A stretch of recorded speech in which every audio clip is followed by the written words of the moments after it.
Hello there, folks. History 104.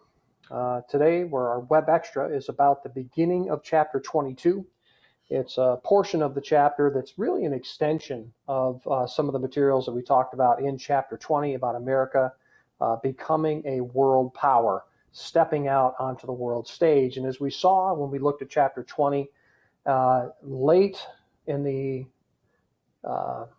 late in the 1800s, early in the 1900s, the United States foreign policy became much more vigorous in terms of stepping out into the world, pursuing American interests in places around the world, using its Navy.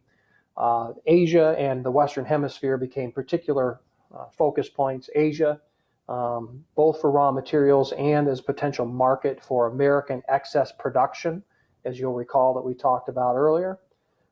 In Latin America, there was some hope of selling American products there, although throughout the Western Hemisphere, the primary emphasis seemed to be more on the raw materials that could be extracted from those places to be used in the manufacturing process here in the United States.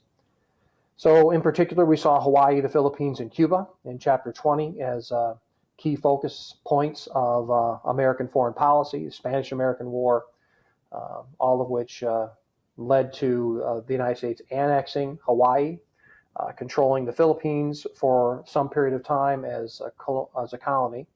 And in the case of Cuba, you'll recall the Platt Amendment gave us a lot of influence there, even though Cuba was technically independent. And now much of this expansion into the world was inspired by progressivism, this notion that America and Americans could make the world a better place. There was a certain moralism about the U.S. We see that especially with the missionary emphasis. And we talked about missionaries going all around the world, thousands of missionaries, and in particular going to Asia to try to spread Christianity.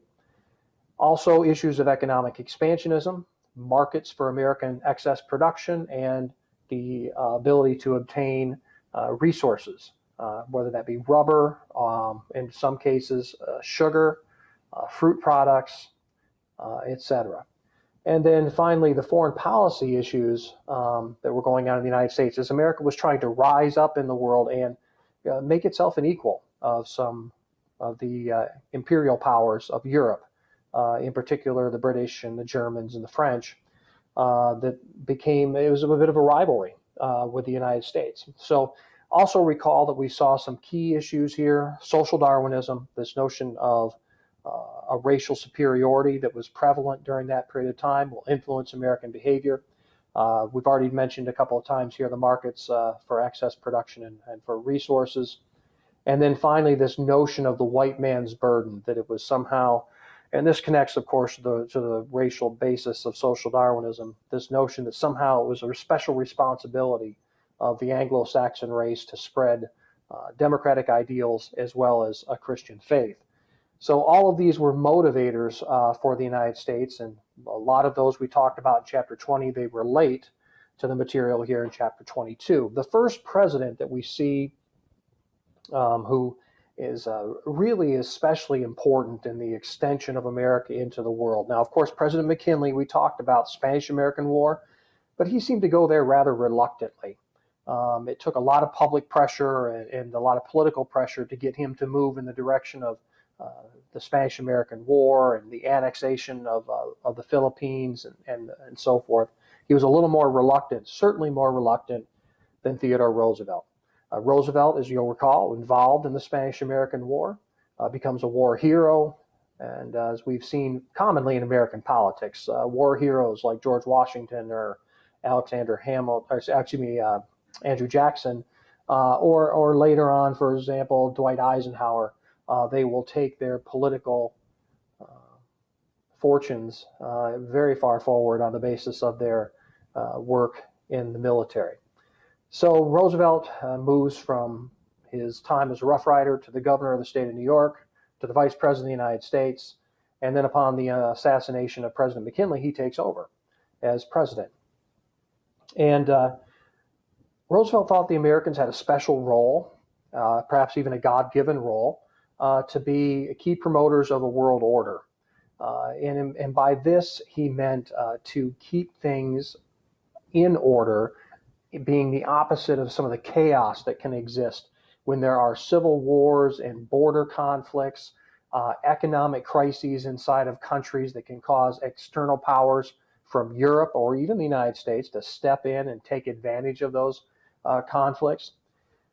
And so Roosevelt thought the United States had an important role to play in that regard. And Roosevelt's foreign policy is often referred to as big stick foreign policy. And that comes from that saying we talked about in class, how Roosevelt said to speak softly but carry a big stick. To be gentle in your speech, but to have something for leverage that you're kind of holding in your back pocket. And that's the big stick.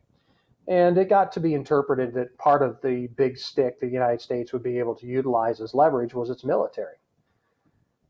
And Roosevelt used the military, or the threat of the military, to be able to intervene in places around the world to try to keep order. The Panama Canal zone was one of the most prominent examples of that. There had been an effort to build a canal through the Panama region or through Nicaragua, which is to the north, in order to get ships from the Atlantic to the Pacific without having to go all the way around the southern tip of South America. The French had tried and failed, and the primary reason for their failure was mosquito-borne illnesses. People died at just too monumental a rate. Secondarily, it was a major engineering challenge. When the French failed, Roosevelt decides he wants to step in, that this could be a major advantage for the United States to have this. And there was a debate going on over whether to build it through Nicaragua. If you look at a map of Nicaragua, you see that there are some major lakes in the interior, that canals could connect the two oceans to those lakes and use those lakes as a part of the canal and the way to get across the country. But as that debate was going on, there was a major volcano eruption in Nicaragua, and that gave the people who were promoting Panama a real advantage. Panama was a portion at this juncture of the nation of Colombia. And there was negotiations that went on, and an agreement seems to have been reached, but at the last minute, the Colombians pulled out of the deal. It was struck down in their legislature and infuriated Roosevelt. And some people from Panama came to Washington, D.C., met with various figures associated with Roosevelt, and he rather encouraged, he certainly did not discourage, a rebellion in Panama to make Panama an independent nation. And it would be difficult for the Colombians to deal with a Panamanian revolt. There was a lot of jungle in the northern border of Colombia, and the southern border of where Panama would be. It was difficult to get armies through there, and so Colombia would have to rely upon Navy to get its military to where they would need to be to quell a rebellion. But when the rebellion started, Theodore Roosevelt used the U.S. Navy as a buffer. The U.S. Navy was put there around Panama, and the Colombian troops could not get there to repress the rebellion. The rebellion is successful in very short order. Roosevelt and the U.S. government recognized Panama as an independent country and immediately begin negotiations. A deal is struck, and the United States gets a canal zone, and they undertake the project. One of the biggest engineering projects in the history of the world up to that point, and it's completed in 1914, well after the president is out of power. Another thing for which Roosevelt is well known is the notion of the Roosevelt corollary to the Monroe Doctrine. So the Monroe Doctrine is from the early 1800s. It's not something we're studying in this class. President James Monroe said that issued the United States policy to not allow European powers to add any colonial possessions in the Western Hemisphere. The United States was not going to allow an extension of European colonial power. There were some existing colonies, but the United States would not allow any more. And this policy was in place all the way from the early 1800s to the time of President Roosevelt, so it's been nearly 100 years at this juncture. And he adds to that. See, what Roosevelt feared was that unrest in some of these Latin American countries could cause European intervention. So Roosevelt made this corollary. A corollary is merely an additional statement. So it's an added statement to a previous statement. In this case, it's an addition to the Monroe Doctrine, where Roosevelt said that if there were unrest and instability in some Latin American countries, that the United States would preemptively involve its military in those countries to quell the unrest in order to keep the Europeans out. So it was going to take an early step, an early action to try to keep European countries from coming in and getting involved in Latin America. And this becomes a justification for the Roosevelt administration and various countries to send some military representation, never an outright invasion and so forth. But nonetheless, it was an excuse by the United States to become involved in very many Latin American conflicts. And I'll show you a map a little bit later in the presentation to show you some of the locations of that. Another policy pursued by the Roosevelt administration was the open door policy towards China. The open door policy was the doctrine that was written by Secretary of State John Hay, who was Roosevelt's Secretary of State. The idea, and we saw this in chapter 20, that when we looked at a map of China, how it had been kind of carved into spheres of influence by various European powers. Not absolute colonies, but spheres of influence where they could, engage in trade and not have to compete with other colonial powers. And John Hay was trying to get the door open so that everyone could compete equally in the Chinese markets. And in this sense, the interest in China then was no different than the interest in China today. The millions and millions and millions of people that could potentially buy American products has always been a strong lure to American policymakers, and it was clearly that was the case in John Hay. The open door policy gets a lot of attention in textbooks. It was a very mid-level importance in the sense that it was something that was largely ignored. People did not give up their influence in the region, and they did not have absolute equality of opportunity to sell goods in China. The last thing your textbook talks about regarding Theodore Roosevelt is his mediation of a war between Russia and the Japanese. The war had gone on over conflict over islands off the coast of Russia or near Japan. The Japanese clearly were being more successful, but the Russians were unwilling to give up.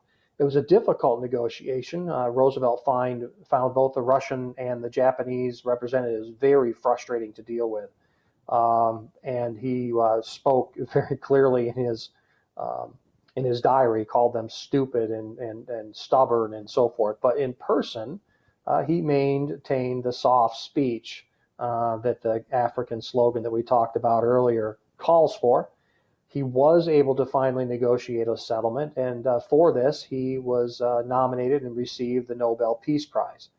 And the Theodore Roosevelt that we talked about in chapter 20 of being a warmonger is a bit of contrast with the notion of a Theodore Roosevelt who gets a Peace Prize. So that's kind of an irony that a lot of people have noted in the study of Theodore Roosevelt. This particular cartoon shows Theodore Roosevelt as the world's policeman. Now, in part, they're drawing upon the fact that Theodore Roosevelt had been on the police commission in New York earlier on, but he's also showing that it's also showing in the cartoon how the role that Roosevelt has to play. And if you look closely at the cartoon on the left-hand side, you see mostly individuals from these developing nations, Asia and the Western Hemisphere, kind of coming with their pleadings to President Roosevelt, who it says here on his belt, it says, "Tell your problems to the policeman." And on the other side of things here, you see the European powers, and while they're also pleading, they are also looking a little bit more aggressive. If you look closely, you see swords and you see, this weaponry that is there, and I think that's a sign that a little bit in terms of the cartoonist where some sympathies lie.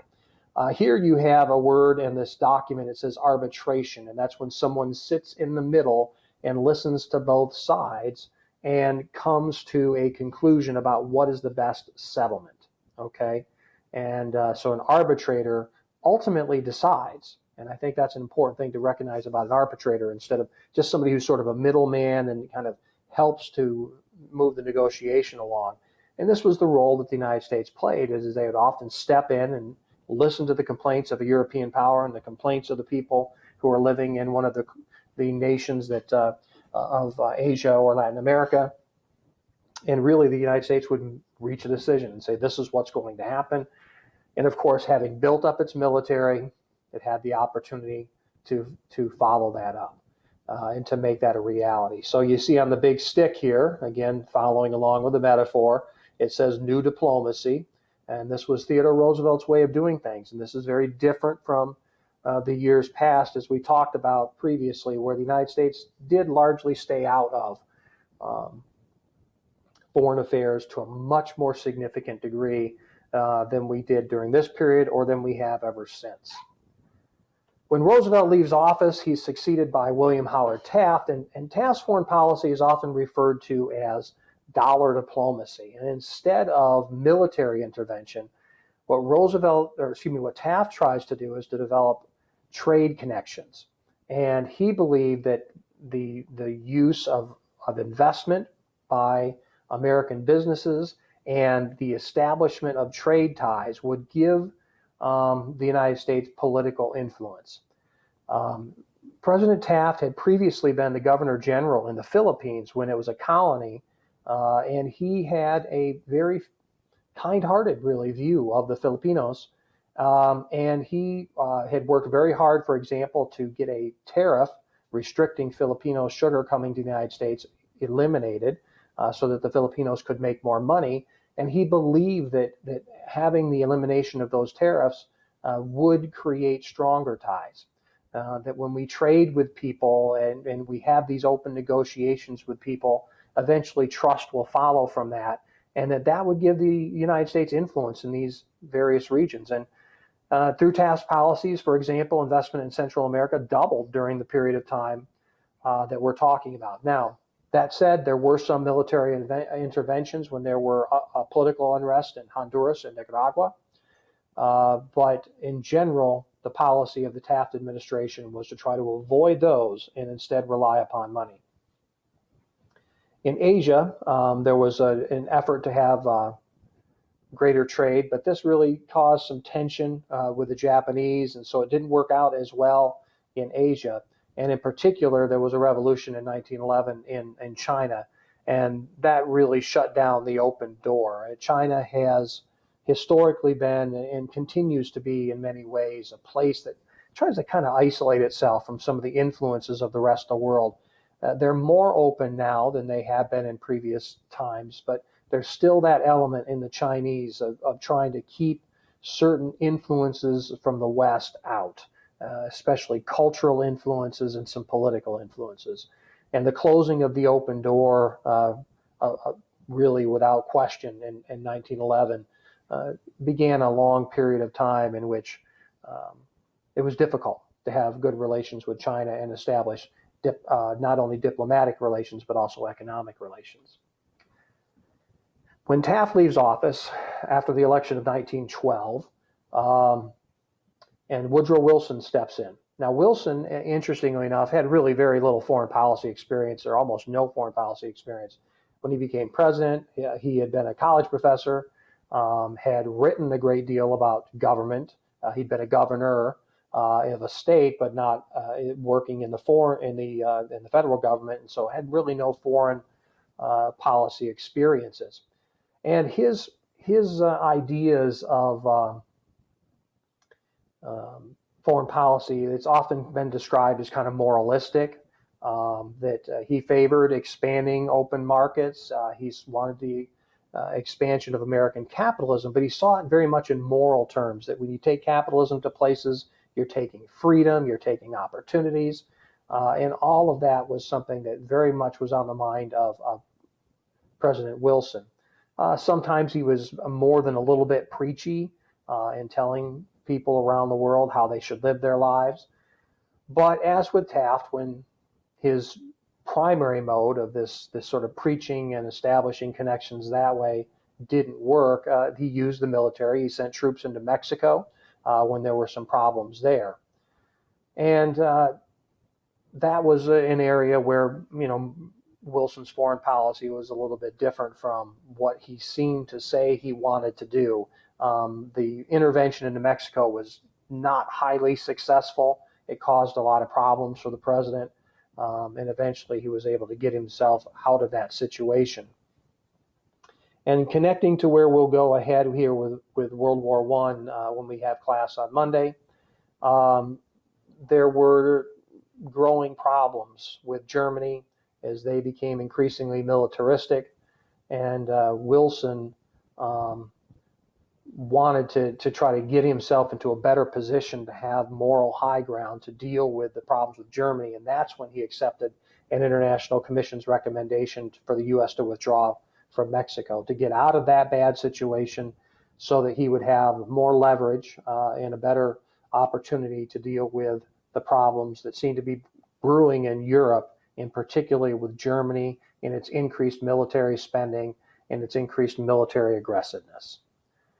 This particular cartoon shows, the kind of the image of Woodrow Wilson. You see him there wearing the hat of the college professor. But today we associate that with college graduates, but it was also worn by professors at one period of time because it showed that they graduated. And it says up here, we have no sympathy with those who seek to seize the power of government to advance their own personal interest or ambition. So he's preaching here to Venezuela, to Nicaragua, and to Mexico. He's saying, you need to not try to advance your own personal goals, but instead the goals of your people as a country through your government. And so this was the vision that he was trying to project out into the world. And we'll see a little bit of that vision as we look at as him and president during World War I. I mentioned earlier that I would show a map about some of the areas of U.S. intervention, and if you look at this map closely, it's very extensive, where you have the movement of troops here in the years of 1916 and 17 into Mexico. You talk about in 1899 dealing with the crisis of the United Fruit Company in Guatemala. You've got the Panama Canal down here where it was acquired in 1903. Then the building of the canal would take another 11 years. You have the U.S. control of custom houses in the Dominican Republic. So you have a lot of interventions that you can see all throughout this region during the time period that is dealt with in the very early 1900s leading up to the period of World War I. So America is continuing to project itself out into the world. But as we move forward and begin to look at World War I, you're going to see that not all Americans will really at ease with this interjection of our military force and our diplomatic force into the world. Because as World War I develops, most Americans will want to stay out. And while they have a little bit more comfort with some of these smaller, relatively speaking, interventions throughout Latin America, relatively close to home, they're a little bit more suspicious of the United States being drawn into a major conflict in the Great War in Europe. So that's where we're going to end this web extra. And I will look forward to seeing you in class to talk about additional issues regarding World War I on Monday.